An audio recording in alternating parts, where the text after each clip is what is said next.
Think of the person who irritates you most. Not someone who genuinely wronged you, just someone whose manner gets under your skin. Their arrogance, their neediness, their fakeness. The reaction feels bigger than the situation deserves, and you can't quite explain why. Here's an uncomfortable idea. The trait you can't stand in them might be a clue to something you've buried in yourself. That's the heart of one of psychology's most provocative concepts, Carl Jung's idea of the shadow. And while Jung gets plenty wrong by modern scientific standards, this particular idea lines up with some surprisingly solid research. So let's separate the myth from the mechanism. Jung believed that as we grow up, we quietly learn which parts of ourselves are acceptable and which are not. The anger that got us punished, the selfishness that got us shamed, the wants and impulses that didn't fit who we were supposed to be. We don't delete those parts. We can't. Instead, we push them out of sight into what Jung called the shadow, the disowned, hidden side of the personality we'd rather not admit exists. And this is the first thing most people get wrong. The shadow isn't evil. It isn't a demon. It's simply everything about yourself you've decided not to look at, including sometimes good things you were taught to hide, like ambition or anger that could have protected you. Here's where it gets interesting. Jung argued that the less aware you are of your shadow, the more power it has over you. Because it doesn't disappear when you ignore it. It leaks. It shows up in your overreactions, your snap judgments, and above all, in the things you find unbearable in other people. Jung had a name for that last one: projection. Seeing in others what we refuse to see in ourselves. Now, for decades this was just a clinical theory, and I want to be honest with you because that's the whole point of this channel. The classic Freudian version of projection did not hold up well to testing. A major review by Baumeister, Dale, and Summer, published in 1998, concluded that the simple story, that we shove our bad traits onto other people to deny having them, isn't well supported by the evidence. So you might expect Jung's idea to collapse here. But then the story takes a turn. In 1997, researchers Leonard Newman, Kimberly Duff, and Roy Baumeister, yes, the same Baumeister, published a new model in the Journal of Personality and Social Psychology. Their insight was subtle, and it rescues the idea. When you try hard to suppress the thought that you might have an unwanted trait, that very effort backfires. The trait doesn't fade.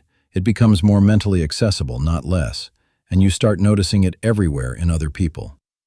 In their experiments, the participants who most actively pushed a trait away were the ones who most readily spotted that same trait in someone else. So Jung's intuition survives, but now it has gears. Projection isn't simple denial. It's the rebound from trying not to look.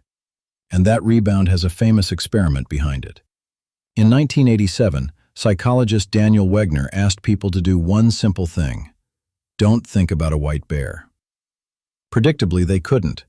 But the strange part came next. When they were later allowed to think about anything they wanted, they thought about the white bear more than people who were never told to suppress it in the first place. Wegner called it the rebound effect, and it's been replicated many times since. The lesson is almost poetic.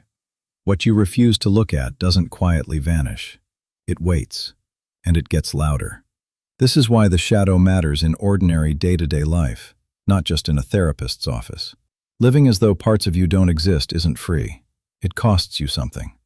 In a series of studies published in 2003, psychologists James Gross and Oliver John found that people who habitually suppress their emotions, who push feelings down rather than working with them, tend to report lower well-being, less positive emotion, and weaker relationships than people who handle their feelings other ways.